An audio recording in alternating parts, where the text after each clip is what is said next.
Hi everybody, thanks so much for joining us. We are broadcasting live from the White House. We are in Washington, D.C. We are not in Omaha anymore. Children's Hospital and Medical Center is in D.C. advocating for children's health care. We're meeting with a wonderful patient family, the Fry family from Lincoln, Nebraska. We're meeting with Nebraska lawmakers tomorrow, one-on-one, asking them to prioritize children's health care and also to protect Medicaid coverage for kids. So hopefully you guys can hear me. We will be projecting, but first want to introduce the Frys. Grace, 11, is a children's patient. She fought acute myeloid leukemia. And Dad Jeff, Mom Mandy, thank you guys so much for being here. Thank you for having us here. And you guys are representing so many people on the other side of the screen, and we really thank you for your advocacy and speaking up for kids. That's what this trip is all about. But before we go into the advocacy and being sick, which is no fun, let's just talk about you guys as a family. And again, just raise your voice, because obviously we're in a busy place. So. Well, we're a family of 5. We have 3 children. Taylor is 17, Nathan's 14, and then Grace is 11. We live in Lincoln. We're your everyday family, busy with kids' activities and school and jobs, and lots and lots of dance. Lots of dance. Yes, Grace is quite the dancer. So when did your lives first intersect with children's? Pretty much exactly 2 years ago, September 2016. We were just living our everyday lives, and Grace was not looking very well. We took her to the doctor, and she was diagnosed with acute myeloid leukemia. We went up to Children's, and were told that we would be spending the next 6 months at Children's. So that became our new home, Children's. Sure. And Grace, how would you describe your time at Children's? What do you remember about your long-term hospitalization? And again, talk really loud here. Maybe we'll move up a little. Liz, are we good? You're good. Okay. All the way to Nebraska. And you can just look at me, guys. Sometimes it would be a lot of fun, like we would make cookies, or we would play pinball in the game room, or we would play games out in the hall, but sometimes it would also be really difficult because once I got really sick, or like being away from Nathan and Taylor and my other friends and family, so it was kind of up and down. And what did Grace's treatment entail? What did that look like for you guys over the course of that? Grace had 4 intense cycles of very strong chemotherapy. She was hospitalized during all of that, so we were there for 143 days of treatment, and she powered back after each round. And it was just, it's almost unreal to think back on. It really doesn't feel real, even still 2 years later. But.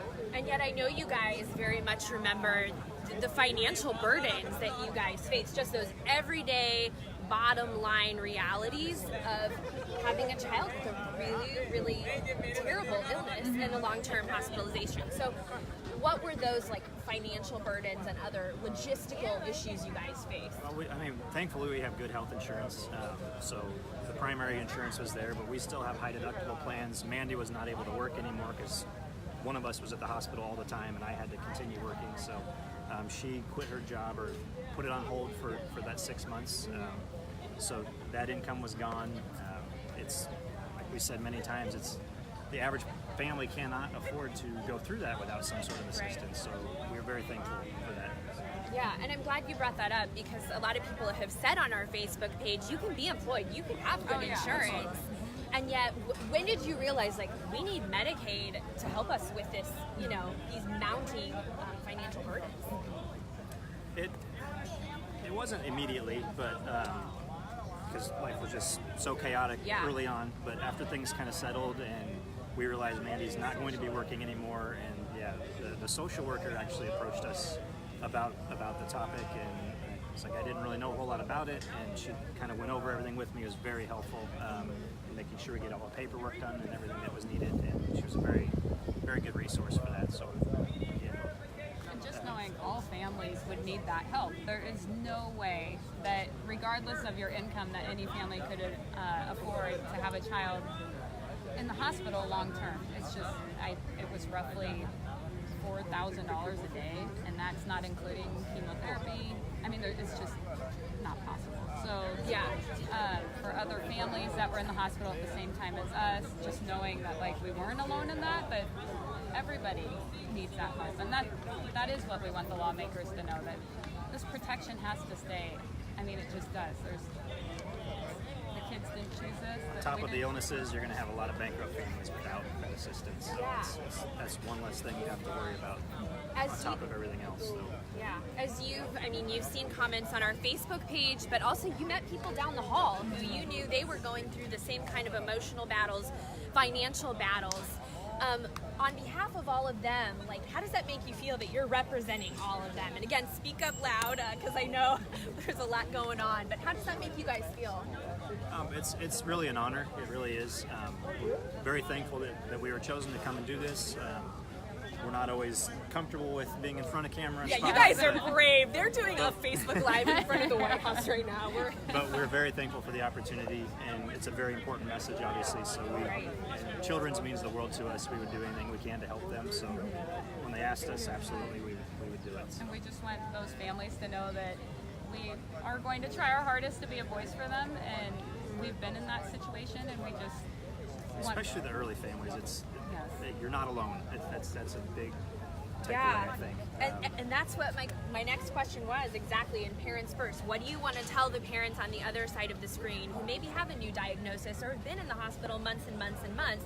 This resonates with them. What do you want them to know in the midst of their challenges?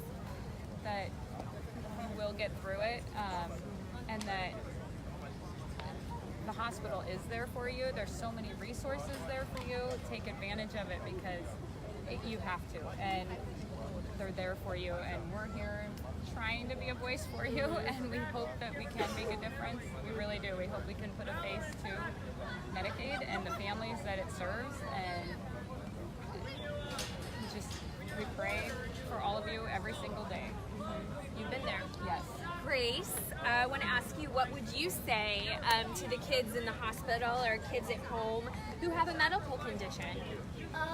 Really just to stay positive. I mean, there's nothing you can do about it, and at the moment, other than just make the most out of it and what's going on, and just, I don't think I could have gone through without my faith, so that just helps everything. Well, Grace, on a fun note, as we wrap up, what has been the most cool thing, the thing you've enjoyed most about DC? Not meeting the senators. We haven't done that yet. I'm sure that'll top it all. It's a hard choice. But so far, what's the funnest thing you've done? All of it's been really fun because I love history, but my favorite's probably been going to Mount Vernon.